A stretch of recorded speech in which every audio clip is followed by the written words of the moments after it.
Hi, this feels so weird because I'm here to introduce McNally Jackson, and I'm probably one of the newest employees on this chat right now on this Zoom. So anyway, my name is Maris Kreisman, and I run events and marketing at McNally, and I'm so thrilled to welcome you tonight to another event for the store. If you go to McNallyJackson.com and look at our events calendar, you'll see all the amazing writers and programs we're hosting in the coming weeks. So please keep an eye on the site to hear about what's coming soon. There will be time at the end of tonight's conversation for your questions, so start thinking about them now. You can use the Zoom chat function to submit any question you have, and we'll get to them towards the end of the evening. We're glad that even though we can't all be in the same room at the moment, we're still able to host events during this difficult time. You know what we've been through. And here's where I beg the audience to buy books from us if you want us to keep doing free events. And I feel like, if you want to buy books. So yes, the Inland Empire is available from McNally Jackson, and I will post a link in the chat. I'm so happy, though, that I get to host Madeline Watts tonight. She grew up in Sydney, Australia, and currently lives in New York. She has an MFA in creative writing from Columbia University, and her fiction has been published in the White Review and the Lifted Brow. Her novella, Afraid of Waking It, was awarded the Griffith Review Novella Prize. Her nonfiction has appeared in The Believer, the LARB, and Literary Hub. The Inland Sea is her first novel. And of course, the inimitable Cheryl Pearl Sucher, award-winning novelist, journalist, and interviewer, as well as one of McNally Jackson's original gangsters. A recipient of a National Endowment of the Arts Fellowship in Fiction, her first novel, The Rescue of Memory, was published by Scribner, and she hopes that her second, Alive Among the Ruins, will be in print before her cousin Julia turns 90. When is that, Cheryl? We've been saying that for a while. 2 years. Okay. 2 years. Can keep her out of COVID. Keep her safe. Okay. Cheryl lives between New Jersey and New Zealand and is the curator of this series, Between Two Worlds. And I'm so happy to welcome you both tonight. So I will jump in, and I am an original gangster, but Madeline Watts is as good as an original gangster of McNally Jackson. Madeline started working at the store when I was in New Zealand, and left an extraordinary presence, was very, very active, and completely transformed the store and left her imprint and her intelligence on it, especially regarding her staff picks. She and her amazing ideas for displays from the 50 states. We all sat down and had to pick 2 books from every state. So, I mean, that was just one of them. But she's, at the beginning of the pandemic, had left New York. She's in Berlin at the moment. That's a story in itself, which might lead to a future essay. I'm sure it will. I'm really pleased to welcome her.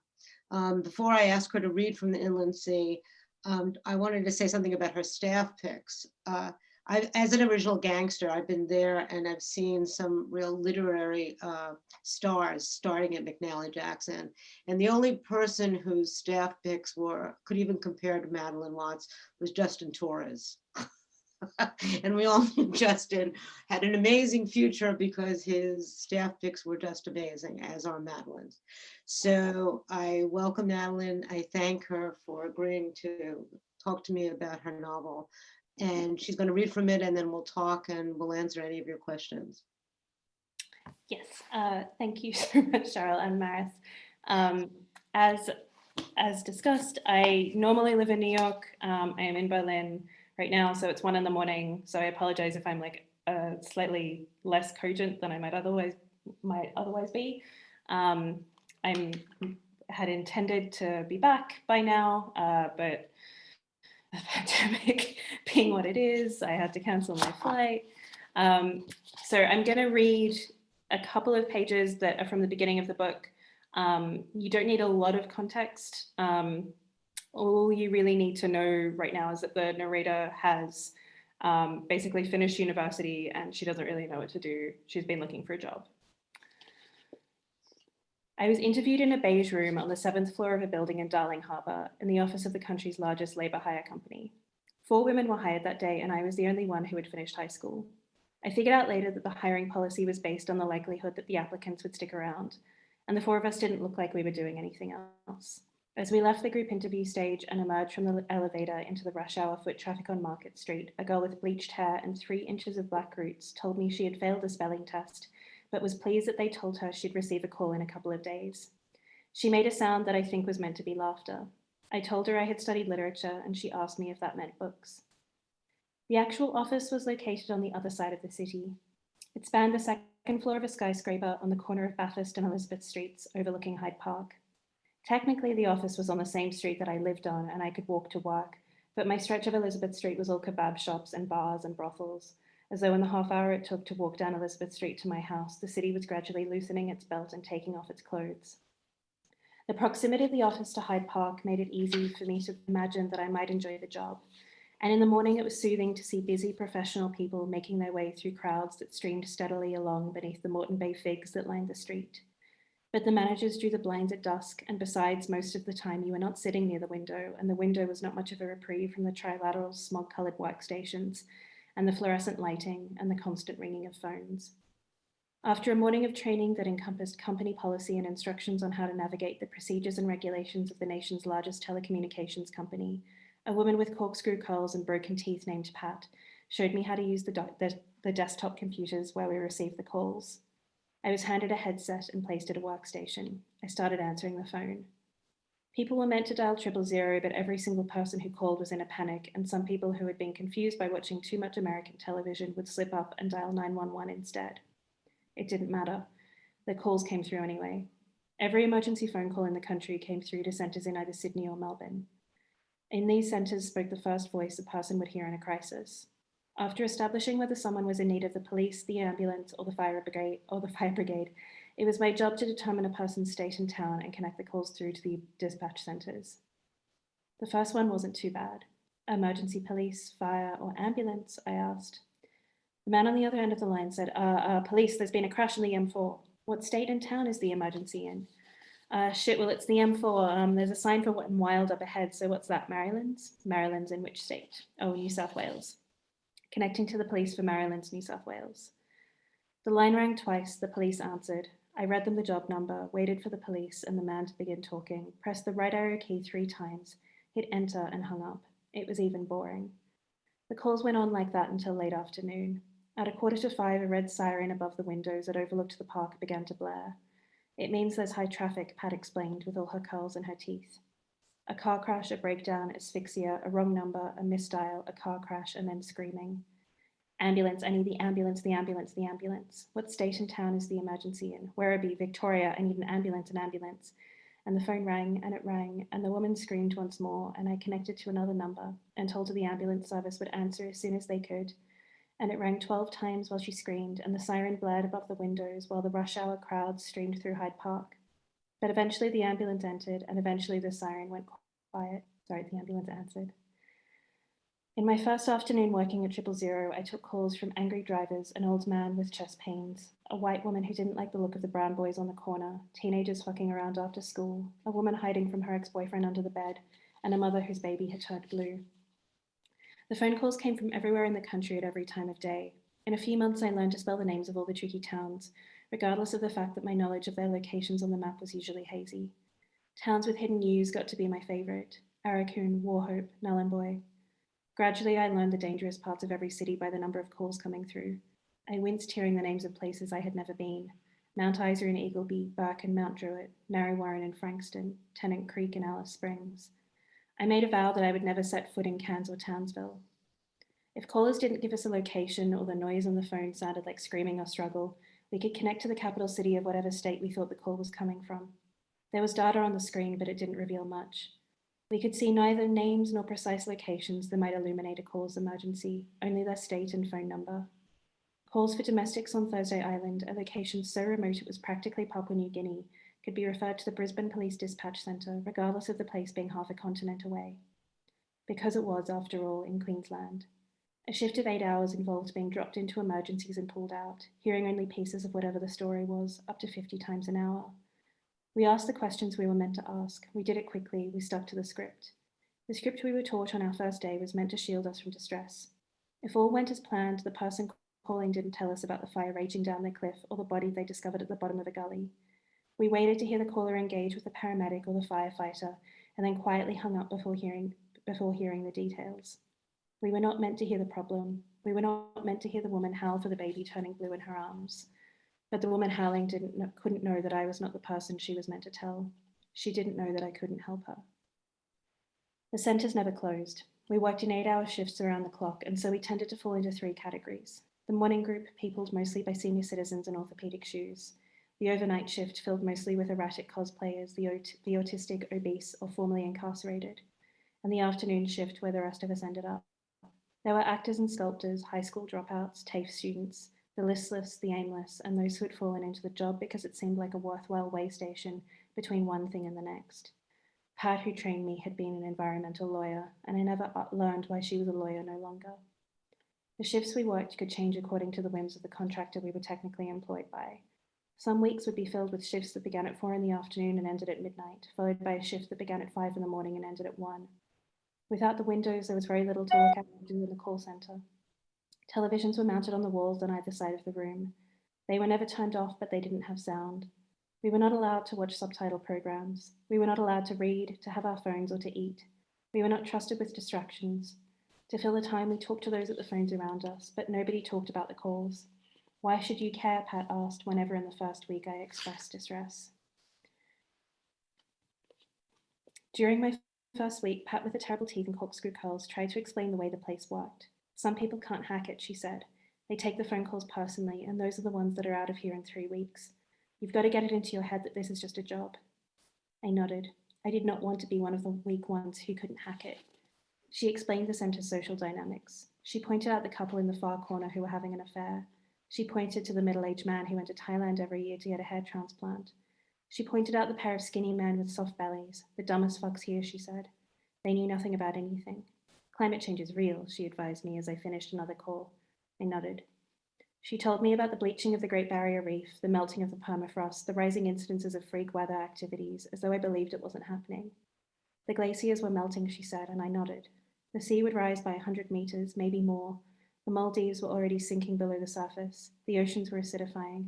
The state government was soon to begin fracking the Great Artesian Basin, the underground water source that covered a quarter of the continent, the real deal shadow of the mythical inland sea the 19th century had earnestly supposed was out there. The water would be poisoned, the land would dry up, the ground would quake. There was no turning back.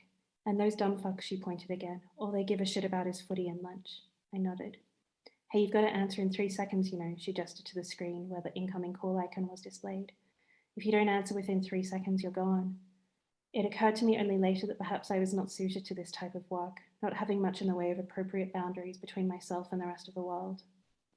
On the first free day after my initial week at 000, I woke up near noon and found that there was no coffee beans left in the biscuit tin by the stove.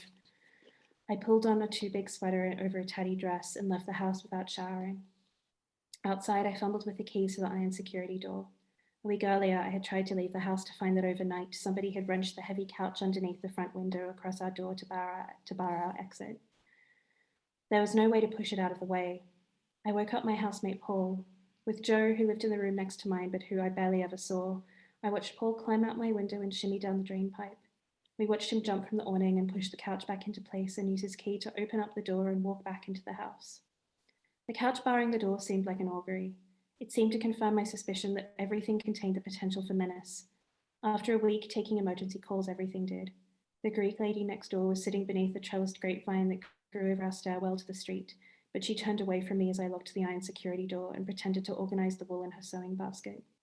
For a moment, I saw myself from her perspective, the knotted hair and rumpled clothes, and I realized that I looked quite as wild to her eyes as the kind of people the architects had been afraid of when they built these houses up above the street. And this troubled me because I wanted the lady and her husband next door to like me. I walked by her and turned left under the dappled light of the trees, toward Redfern Street and the cafes with their croissants and good coffee. As I walked, I couldn't help but take everything personally. Every billboard, every flyer in the gutter, A woman on the street by the florist saw me and called her husband to hurry into their idling car, slamming the door shut. The car seemed to veer towards me. Every driver I saw had unreliable wrists. The man who owned the Italian deli watered the laneway potted plants with his back to me. On the corner of Redfern Street and Ibis, perched atop a rubbish bin, opened the big black garden shears of its beak as I passed. There were magpies, which I also took personally. In the corner of my vision, I sensed them preparing to swoop at my head. After just a week, I had already begun to adjust to a life where there was no time to analyze information if you were going to be one of the ones who could hack it, and where 3 seconds was all it took to get gone. I was primed for gut reactions. I was attuned to all the reflex tests of the psyche, hot takes and pop-ups and act now demands. In January of the year I left Sydney, I became afraid of walking too close to the gutter and the cars that veered around the corners too quickly. I was afraid of cyclists, people in tracksuits by traffic lights, afraid of staircases and lit cigarettes and power lines. I was afraid of men. I was afraid of just about everything. Thank you. So Madeline, I thought we would begin. There's a plethora right now of very talented young women writers writing about being adrift, about sort of leaving the comfort of academia or the comfort of home and trying to discover themselves. And for me, a lot of them sort of seem aimless. You know, the narrative seems like it's all about them discovering where they're going without knowing where they're going.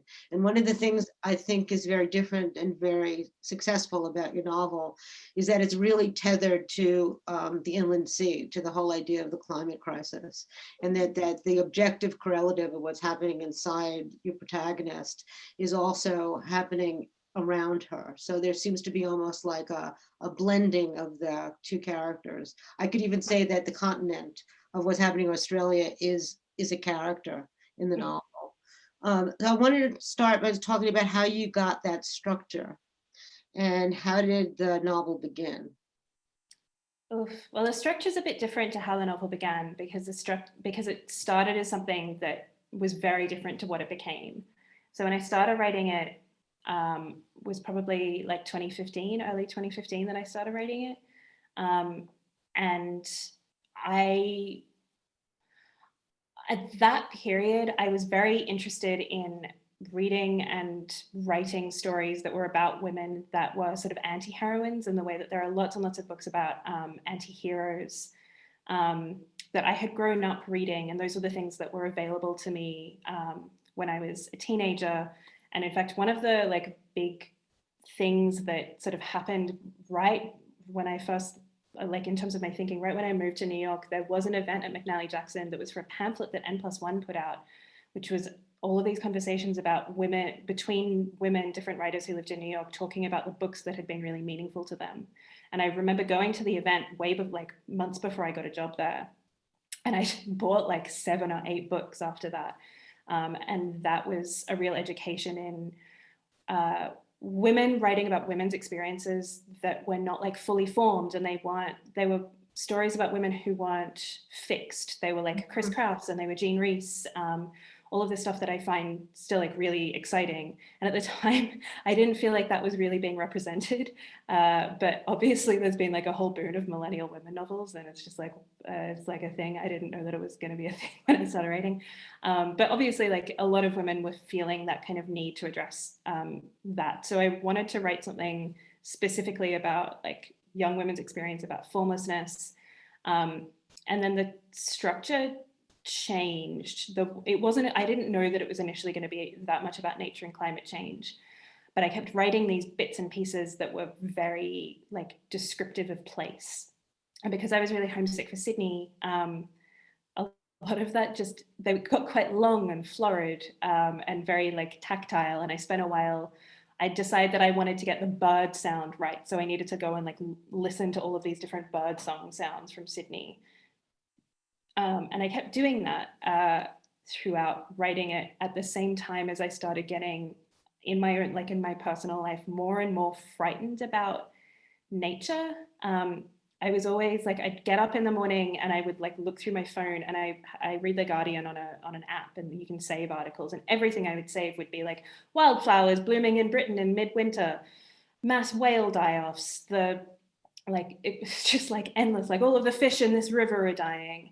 And I kept accumulating them, and it felt like I was accumulating them for a purpose, and I didn't know what it was. And around then, I also took over. Our old colleague David Reeves left, and he used to manage the nature section. And I kind of like wheedled my way in, and I said, I want to manage the nature section, which meant that I got to spend, when you manage a section at the bookstore, you spend a lot of time with those books, and you sort of like learn them, and you shape what the sections are. And so I read like a ton of nature writing because I was managing the section and I was really interested in it. And it, in the process of redrafting it, I had like in 2017, I think I came to a point where like I didn't know what I was doing with it anymore. I knew it needed a different structure. Didn't know what to do. Were you writing it while you were in the MFA program? Did you show bits of it to your class and to your teachers? Yeah, I wrote it the whole time I was at Columbia. So I was at Columbia from the fall of 2015 to the spring of 2017. And that was the only thing I wrote during the program, which I'm very proud of, but like it's really like they tell you even at the time, like it's really hard to write a novel in an MFA program because you have to keep, like, a workshop means you're like always submitting like 20 to 25 pages of work every 3 weeks. So everyone can only like see it in bits and pieces. And it ended up being that I used to have this like incredible beginning that everyone really loved, and I'd workshop it, and it was like perfect workshop. It was 20 pages. It was wonderful, and I had to get rid of the whole thing. Is any of it in the book still? Yeah, some paragraphs. There's a little bit like stuff about the fireplace stuff that's in the like bit that before, the little bit before I just read that. There's a bit about the fireplace that was in the very beginning. But yeah, I had to kill all of the darlings because they didn't work. And then at a certain point in 2017, I printed the novel out. And I cut it into pieces, like with scissors, and I put it all over the floor of our not very big apartment, and kind of like jigsawed it back together again. And that was how I found the structure. So the structure now is that it's divided into 4 seasons, but they're like Australian seasons, so that not summer, winter, spring, and fall. It's like heat, flood, tremor, and wildfire. And so everything builds towards like various kind of, there are like various cataclysms that happen that are like, you're exactly right, they're objective correlatives to what's happening inside her. And she, like the narrator, can't distinguish between what's happening on the outside in the weather and what's happening on the inside of her. She has very poor boundaries. I think that it's really important to understand how extreme the weather situation and the climate change is in Australia. I think the only comparable place in the States is California. Yeah. And I think, you know, me living in half the time in New Zealand, the wildfires, the incredible temperatures, like even this winter, it's been like 44, 45, 46, like ridiculously high temperatures, constant wildfires, and encroaching on the city. Like Sydney is very sprawling, probably more like LA than any other place. The suburbs go out farther and farther and farther. And I think the beauty of the country is basically being destroyed, you know, by all this waste. Or there's so many metaphors, there's so many levels that you can read the novel on. And maybe we should just talk now about the whole metaphor of the inland sea and how that plays in it and what it represents in terms of the character and how the character sees herself and Australia and what it forebodes, because there's a lot of foreboding in it. Yeah, there's a lot of foreboding. So the inland sea refers to this kind of myth that if you grew up in Australia, you hear about it a lot, which is Australia, like as it is now, is the same size as the continental United States in terms of area. But nobody lives in the middle. But they wanted that. They wanted people to live in the middle, and they believed that it would be like, it just sort of, there had to be some kind of equivalent of the Great Lakes or something like that. There had to be an inland sea that would be in the center of the continent. And the way that they talked about it was using the kind of Enlightenment science and very male, very rational kind of thinking that was prevalent in the early 1800s. So they've sort of talked about like laws of balance meant that there had to be water out there. So lots and lots of people would go out into the inland, try to find the inland sea. People would die trying to find it. So I was interested in that as a metaphor because, one, it's an example of incredible hubris on the part of white people. It's an example of the kind of arrogance that led to the genocide of Indigenous Australians. And it is also, it's an example of like wrong-headed belief. So the story of how, and the story that sort of like plays through the book in a kind of like background way, is this an Englishman called John Oxley, who was sent out there. He didn't have any training or anything. He was told to go and find the inland sea. He basically walked into like not very far into the inland. He basically walked from like the equivalent of like, I don't know, like New York to Pennsylvania. And then he got tired and walked back. But he wrote a paper saying that he believed that there was an inland sea out there, but like it was probably salty and you probably like couldn't build civilization on it. But that didn't matter because a lot of people read what he wrote, and then lots and lots of people went out there trying to find it. And it was this system of belief that there was so much hubris and so much arrogance and so many blinkers that there was no way to convince these people that this thing couldn't be out there. And I was very interested in that as a way of how we tell stories about landscape, and particularly how men tell stories about landscape, and the way that men tell stories about men through landscape. And I was reading a lot of, it's interesting you talk about California being the kind of proxy, because I was reading a lot about California, and I love California and I've wanted to move there for years. And a lot of like ecological thought, like environmental thought that I would read when I was like going through the nature section at the bookstore is a lot about California. So like the redwood in the 19th century was taken up by Roosevelt because he was like, that's the symbol of American masculinity. And there's a similar kind of way that all cultures use nature to be an objective correlative for what they believe like whatever they believe to be historically important at the time. So I was interested in looking at that and sort of playing around with that story to talk about land in Australia, because you can't talk about land in Australia without talking about colonialism and the legacy of imperialism, and to talk about the way in which the ways that particular kinds of thinking still about the landscape still exist, and they influence how Australia is dealing with climate change now. One of the things that you kind of brush on, which I'm aware of, and which when I'm in New Zealand, we talk about all the time, the Aborigines controlled fires through something called back burning. Mm-hmm. And it was poo-pooed by Western scientists. And the people I know in New Zealand, and especially the environmentalists, are always saying they should keep doing what the Aborigines did. So you don't really go into the indigenous culture, but it's there. Do you know what I mean? There's sort of this hubris you're talking about, and the complete disavowal of indigenous wisdom, you know, has been sort of the crucible of the continent in some ways. And in Australia especially, there's a whole, I don't know how, I've never quite known how well known it's known outside of Australia, but Australia was settled through this like theory, this legal term called terra nullius. Terra nullius, no man's land, no one's land. They said that nobody lived there. And the British didn't really get away with that anywhere else that they settled. But they did do it in Australia, and it comes through in everything.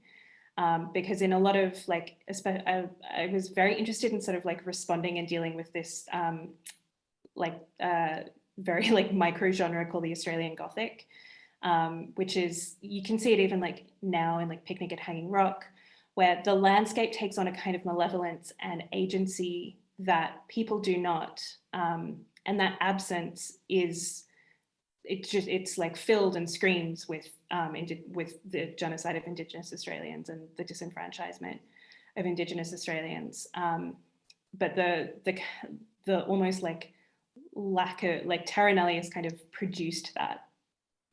So I was, to some extent, I wanted the book to engage with that a little bit, with the Australian Gothic, but it's not a product, it's not, I wouldn't say that it is Australian Gothic.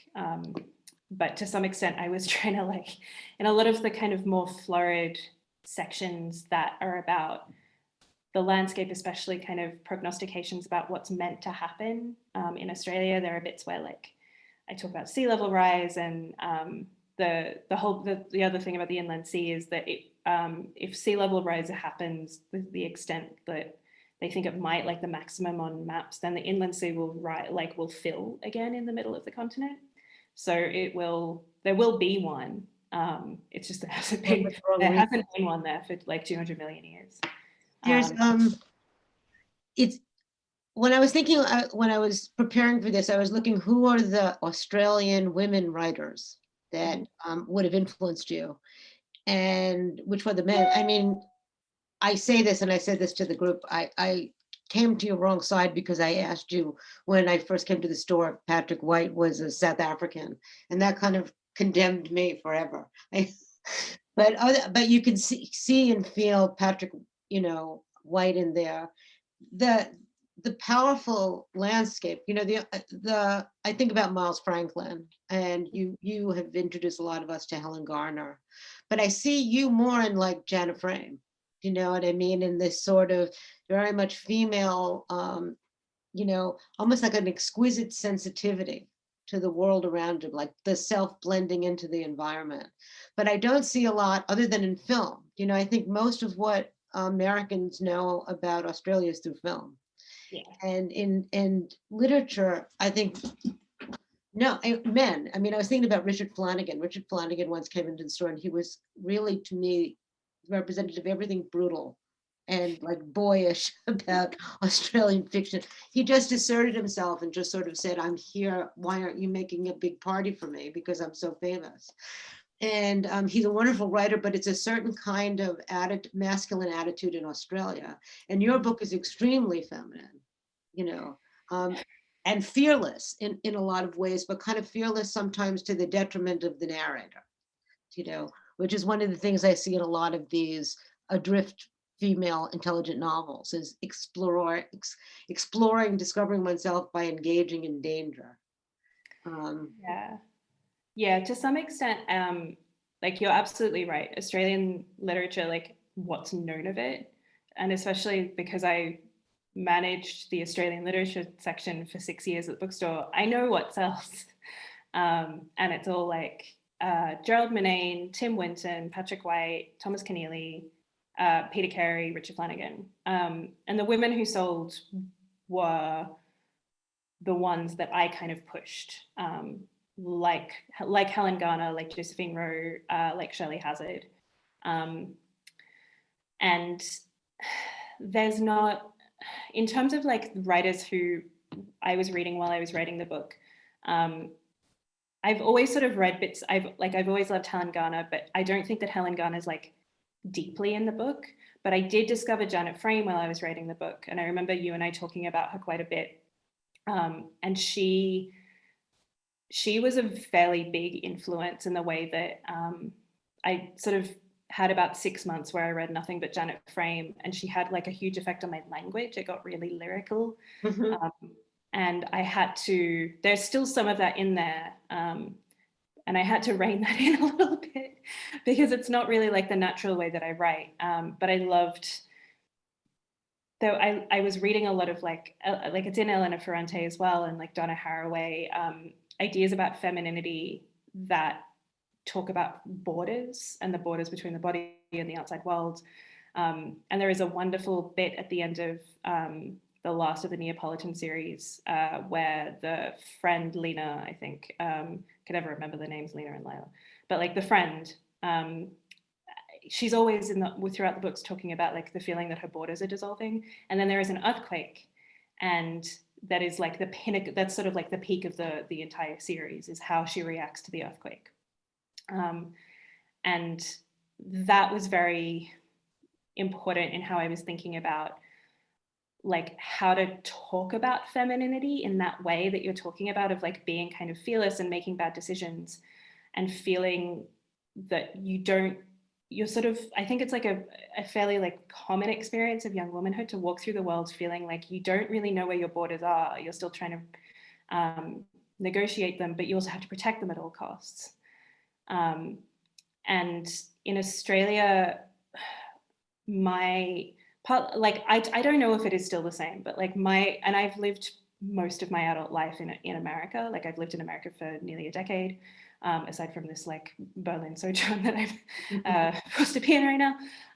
But like my experience of being a young woman in Australia was that there is a kind of masculinity that almost like it comes out of the landscape and is reproduced in landscape and through kind of tropes of the landscape, like Crocodile Dundee and Steve Owen and like the psychopath in Wolf Creek that everyone liked, that film that everyone liked. They're all kind of rural men who seem to be produced by the landscape. Hemsworth brothers. Yeah, well, that's like the flip side. Like that's the like, they're handsome. But they're gods, right? They're always playing the gods in the films. Yeah, they are. But they're also like, to me, they like the Hemsworth brothers represent a particular kind of like private school Sydney coastal masculinity that I also find growing up in Sydney very threatening. Yeah. Because I know the way that I've been in situations where like men like that turn and they get really violent. There's a kind of violence that I experienced in Australia, just kind of in a vibrational way almost, that I never experienced in America. I think one of the, she's always going to pubs. She's drinking too much in the book. And I lived in London for a while, and the only time I ever felt really, really nervous in London was when the pubs let out. Mm-hmm.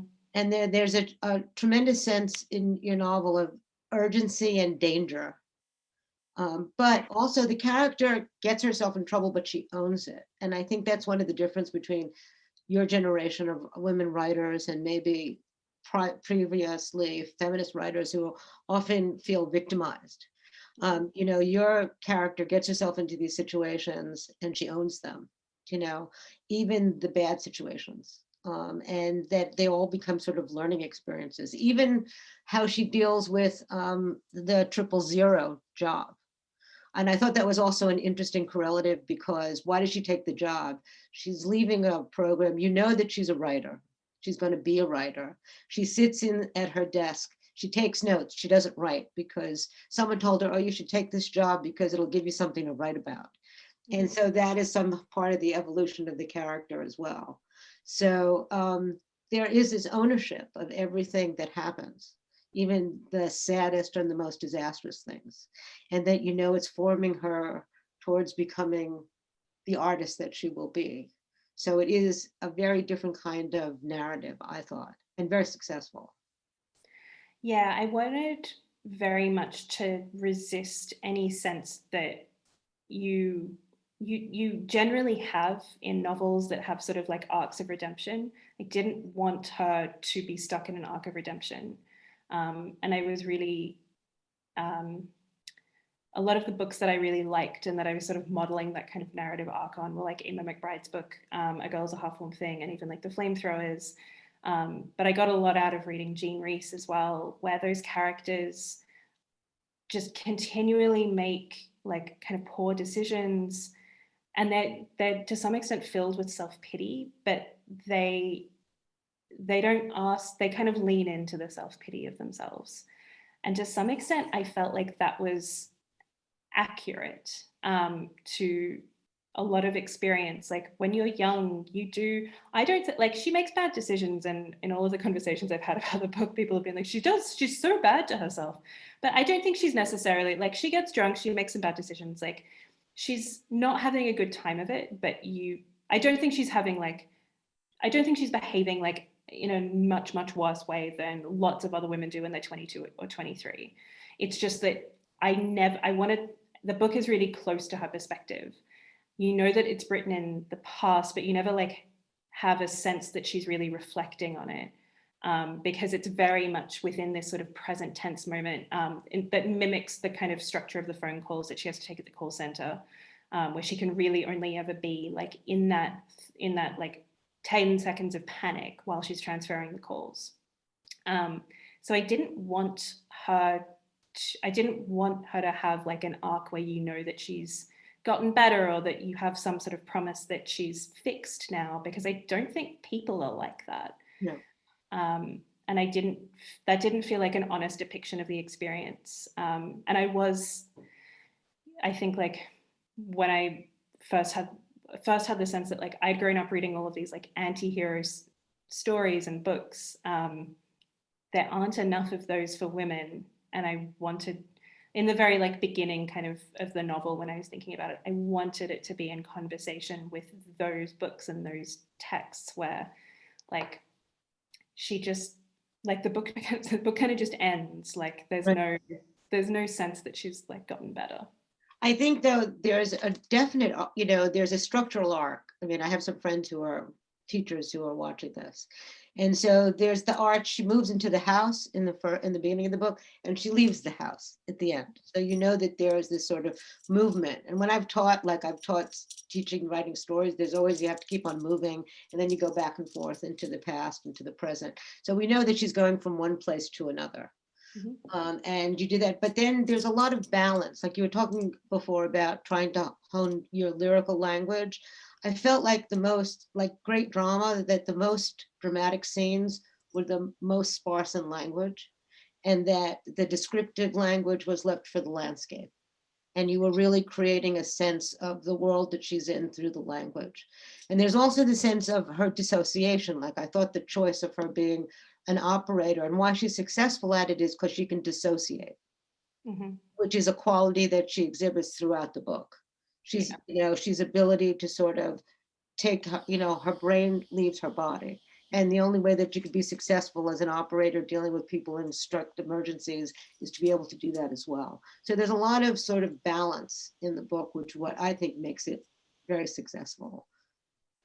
Yeah, I mean, there's a lot of, there's a sense when I knew that I didn't want it to kind of have an arc, and I was trying to find other kind of shapes for it, I wanted it to kind of just like gradually intensify, so that it's like a roller coaster that you just like left on the top of the roller coaster, you can't come down from it. But I also wanted there to be a circularity to it. So it does begin and end at the same beach in Sydney in the summertime with dead animals in the water. They're different dead animals, but it's dead animals each time. And that was a deliberate choice, to try and have that kind of things that come back, motifs that keep coming back. It's like a very heavily symbolic book and very heavily metaphorical book, where like it's really like pushing the limits of metaphor.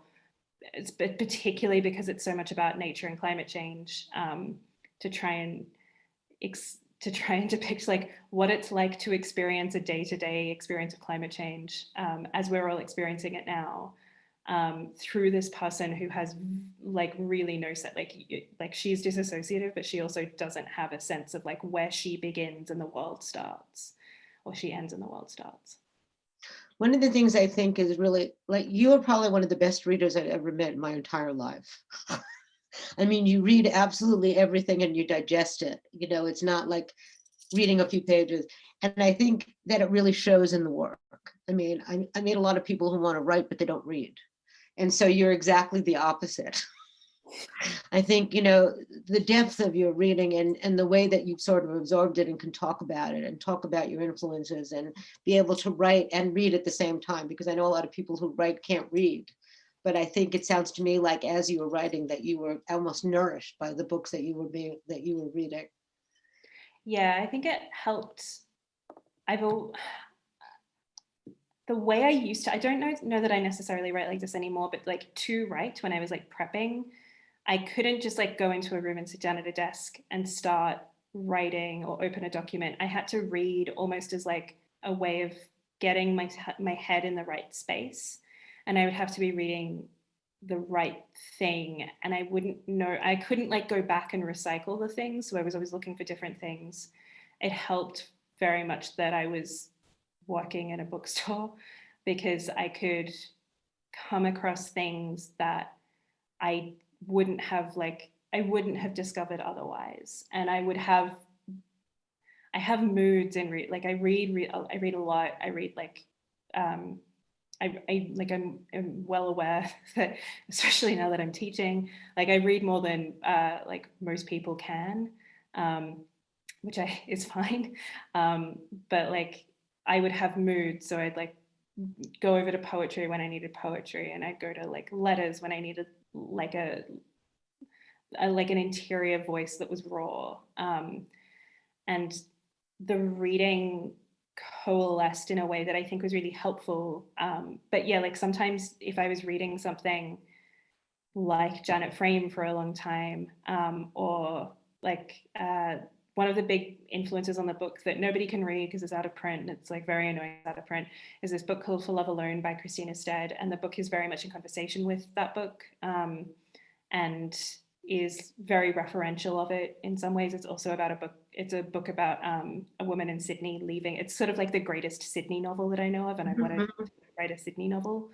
But like when I read too much Christina Stead, I could see I could see my language changing, and I could see the sort of traces in it. And then to the point where sometimes I was like, because you don't, especially like when I was first writing it, I felt very much like who was I don't know, like I'm some 25-year-old woman who's not written a book before, so maybe I should just keep these things that look like almost like plagiarized sections of Christina Stead or Janet Frame, and then I would have to, in subsequent drafts, like really like rein it all out, and just sit with my like not as good sentences and allow those to be there.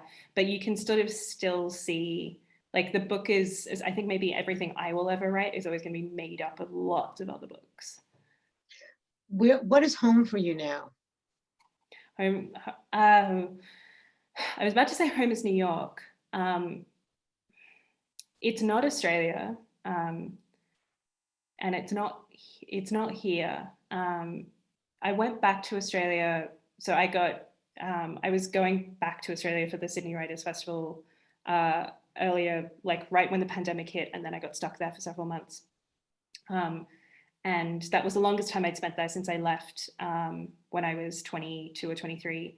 And I don't feel, it feels like where I was a child, but I didn't have a sense, like I really respond to the landscape and like the like habitat. It feels like my natural habitat is Australia, or like specifically New South Wales, but it didn't really feel like home. New York feels like home because it's where my life is and where my friends are, and it's where it's where I know how to be. It was like a very big, well, over the course of writing the book, I like got my permanent residency, and that was like a big deal. And now, like, I didn't think it would be, but like I got my permanent residency, and the like guy who gave me my green card was like, in 2 or 3 years you can apply for citizenship. And at first I was like, and now I'm like, wait, I think that's something I want. So like that has really changed how I feel about home. And I now feel like if I get my choice, if like the world is my oyster, then I will be able to move to the Southwest, to like California, to Southern California or Arizona or Nevada, or somewhere in the desert, partly because that's where the thing I'm writing about now is set there. And I think wherever I go, it's wherever I want my home to be, it's going to be in the US. I don't know whether it's going to continue to be New York, partly because like New York has changed so much in the last year that it was so heartbreaking in August when I was back. Like half of everyone I know is gone, and but I guess it's the same with everywhere. Nowhere is the same that it was a year ago. And New York will reinvent itself in brand new ways, just like so many other places. What is the most surprising thing that you experienced writing the book, and what has it been like publishing a book in a pandemic? Publishing the book in the pandemic has not been fun. I mean, I think the surprising thing about the book mostly is just like how long it takes to write a book and how long it takes for it to come out. Because I very much feel now like this is something that I wrote. I finished this when I was 28 and I'm 31 now. Mm-hmm. So it feels like something that I wrote in my 20s, but like it takes a while to come out. So it's almost it's almost like I'm having to think now about the book in a way that I haven't for like, I mean, 2 or 3. I mean, I was doing edits and stuff. You're doing things the whole time. Yeah. That I found surprising because it feels almost like I finished it a few years ago, and now I'm like now I'm almost like writing it again in my head. Mm-hmm. But I'm very glad. Like when it came out in the UK and Australia, it came out like in March 2020, which was a very bad month for books to come out. But it also I didn't feel any sense of like resentment or any everything was so insane and like Mm-hmm. but it has felt really nice for it to have this sort of like, you know, like it's coming out again. It's coming out properly really in the US. Yeah. But I mean, it's sad. Like, you know, Sarah McNally used to tell me like, we'll have this wonderful launch for you at Seaport. Like it'll be the best place to have it. Like you're having it at Seaport, and now it's like, no, I'm having it in this like living room where like there's laundry on the piano right over there. Well, you'll have the launch, I promise you. So before we throw the questions out, oh, we're almost finished. Describe what you're working on now, quickly. I have been working on stories and I've been working on essays, but the novel that I'm working on now is about the Southwest, and it's in the form of an elegy. So it's like dealing with the kind of like form of elegy. So it's an elegy for the kind of like natural landscape of the American Southwest, and it's also an elegy for like the end of a marriage that the like character is going through at the same time. So it's lots of different forms of elegy all tied in together. All right, I'll bring Maris back. Maris, are there any questions that we can pose? We have a question. Okay.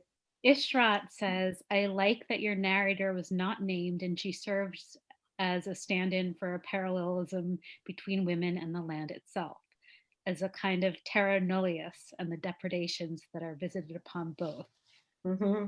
Where are you going now? Ishrat asks. Oh, where am I going now? I still, I think I'm still very interested in people and in characters and the way in which people experience like not a particularly like large barrier between themselves and the world. And I think, I don't know, I think there's something about the experience of this year that has made all of us really aware of how much our environments affect how we're doing. Like I've never had so many conversations about the lack of sunlight and how it affects us. And because I spent time in Australia, I haven't seen spring since 2019. I had 1 month of summer. Like I've had so much winter that I feel it like deeply within my body. I feel like my body like is almost like breaking down from lack of light. And I think that is something that I'm very interested in writing about more and talking about more. I also don't really like giving characters names. And I know that really annoys people, but I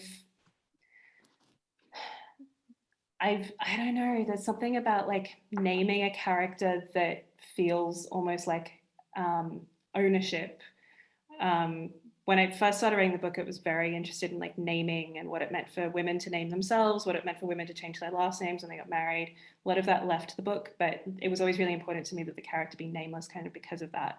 Because if you don't have a name, then you could be anything. It's interesting. And in the thing that I'm writing now, and in the short stories that I've written in the last year, the women characters, if it's a first person female character, even if it's third person, actually, none of them are named. None of them have names. All right, I think that's it, right? Yeah. I want to thank Madeline for staying up and talking to me and all of her friends in New York, and for staying up and watching. If you want to buy the book, please buy the book from us. And really, it's a great book. You will not be sorry. Great read. And I really am proud to know you and very pleased to have read it. And thank you. And come to the next event. What's our next event? Maris, something tomorrow. Oh, tomorrow is Emily Nemen's trade paperback release of Cactus League. Excellent. And so we want you to come home, Madeline, at least for a visit. And until then, we'll get as many people to buy your book at the bookstore as we possibly can.